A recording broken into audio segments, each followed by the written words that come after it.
ये दोस्तों गाड़ी में खरगोश लोड कर रहे हैं। एक टोकरी डाल दी है, दूसरी डाल दी है।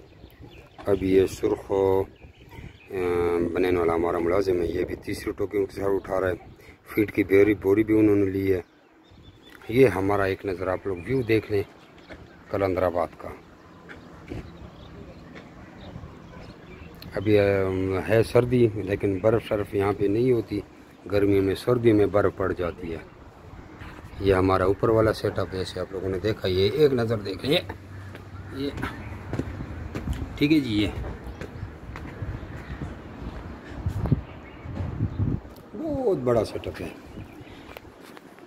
5 मंजिला बिल्डिंग है। ये नीचे वाला हमारा सेटअप हो गया।